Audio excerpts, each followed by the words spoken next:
Rob, will they, won't they? What do investors actually want here in terms of Greece?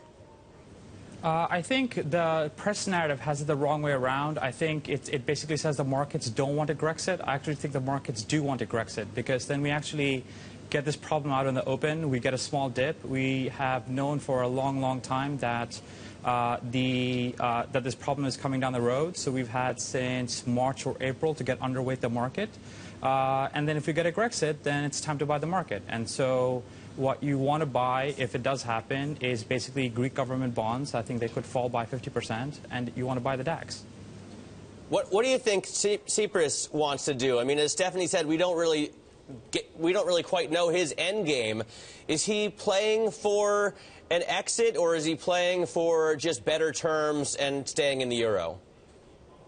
So far, until he called a referendum, I think that we all thought he was a rational Western actor and that he was doing the same things the way that we would think any Western politician does things. But since he called a referendum, we know that that's not the point. So at this point, we really don't know what he thinks. And the conspiracy theorist in me thinks that he really wants a Grexit because it allows him to set up a dictatorship in Greece. One more time. You think, the conspiracy theorist in you thinks, he wants a Grexit so he can set up a dictatorship for himself?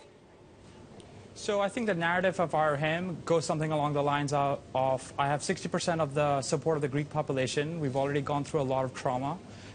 If we leave the Eurozone, we become drachma. And if you look at the history of other countries that have let their currencies loose, you've had a 50% drawdown in GDP the next year, but within 3 years, you're back to the old highs in terms of GDP, and the country is on a much sounder footing. So you leave the EU, you lose about $250 billion worth of debt. You adopt the drachma, and 3 years from now, the Greek people are much happier than another 10 years of what the Spaniards or the Italians or the Irish have gone through. From an investor standpoint, is anyone getting burned really big in terms of Greece, or are more guys just sitting on the sidelines? I think Greece has really not been that big of an issue. I really think there's more going on in terms of what's happening in China. I mean, if you look at sort of the commodity names, they've been an absolute meltdown recently. So, you know, you have a economy that's the second biggest economy in the world, and its stock market is in a bear market, and all the economic signals coming out of China have been pretty poor. So I think that's much worse, and I think people convinced themselves earlier in the year that the Chinese were going to be able to pull off a turnaround, and I think that's looking increasingly in doubt. So I think that's where the pain is. Rob, you know, we had a market maker on this morning, Doug Tiefel from Virtu, who said that he was basically comparing what's happening in China to what happened in the crash of 1929 here in the U.S. Do you think it's that bad, what we're seeing in China? It's funny that you say that, because somebody sent me an article a couple of days ago talking about how in 1929 a consortium of American banks led by J.P. Morgan created a fund to defend the American stock market. It worked for about 2 days, and then the stock market crashed again afterwards. So they created a $20 billion fund. That's almost nothing.